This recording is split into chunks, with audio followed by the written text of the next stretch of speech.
Paul, first of all, how come you're the only one in the holiday spirit? I don't know. I guess I got kids, which a lot of the guys have kids, but I don't know. I just wanted to get in the holiday spirits. I love it. Ty said the first half of this game was pretty nasty. Offensively, the defense kept doing it. Where did that game turn? How were you able to, Kawhi struggled shooting as well. How were you guys able to turn that tide and win this game? I thought, honestly, we just stayed with it. We were getting great looks. Shots just weren't falling in the first half. We continued to be aggressive. I thought we didn't panic. Our defense was holding us up, so it really wasn't a need to panic. At some point, we got great shot makers and playmakers. Just rely on, at some point, we'll find a rhythm. PG, this is the third straight home game to start the season. You guys have had a 20-point lead going into the fourth. Is there like an added emphasis? I know you guys said you want to take the regular season seriously, but is there just an added emphasis of home games we have to take it even more seriously than kind of what's happened in the past? I think just credit to our fan base. Credit to our fan base.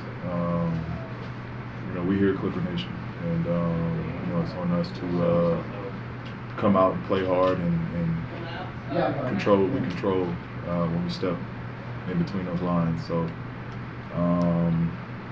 we just play with great energy. A lot of that comes from Russ and just trickles all the way down. And Pete, in that third quarter, there was a time when you knocked down a big three, looked at Ty Lue, like, I got this. Was that something that you put the team on your shoulder knowing you guys were struggling and your all-star teammate and Kawhi struggling, like, I got this tonight, guys? Yeah. I had a rhythm. I had a good flow at that point in the second half. That was more so him wanting to call up a screen, get an action going.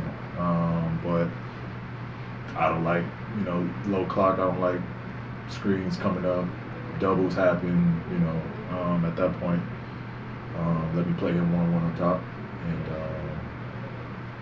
me versus him.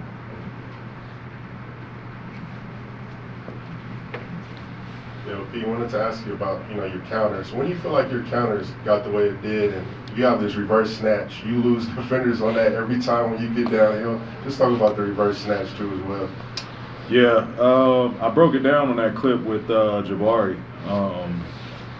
More so just, when you get a defender going and they're leaning and, it's a race to a spot.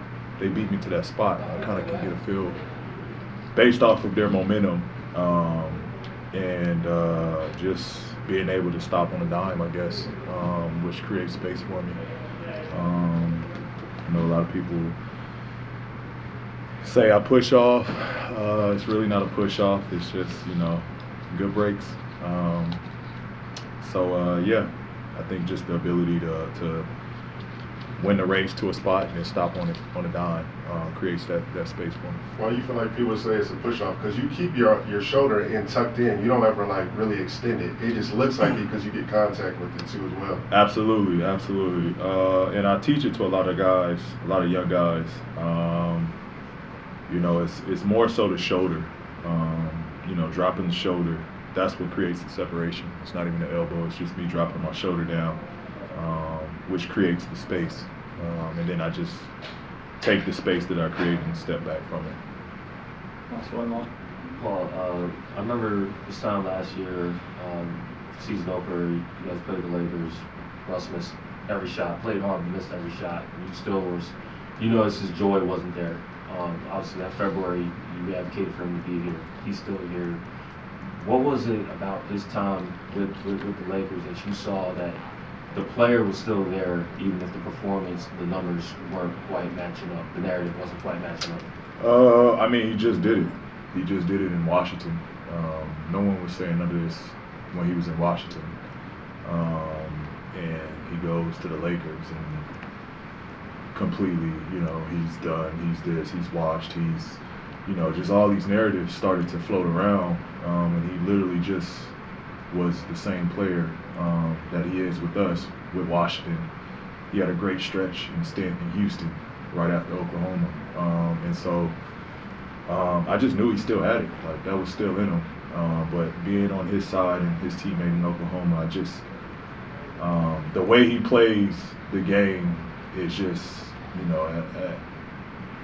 it's in his comfort zone. And I saw he just wasn't comfortable when he was with the Lakers. You could just see it on him, that there's so many battles he was fighting. And so, I was the first to defend him. I knew that wasn't the finished product of what Russ is. I knew he had a lot more basketball in him, and I knew he could help us. It's the reason I was the first to stick my neck out and vouch for him, because I knew he could help us.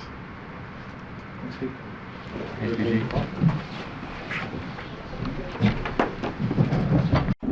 Let's get ready for Hoop Jab.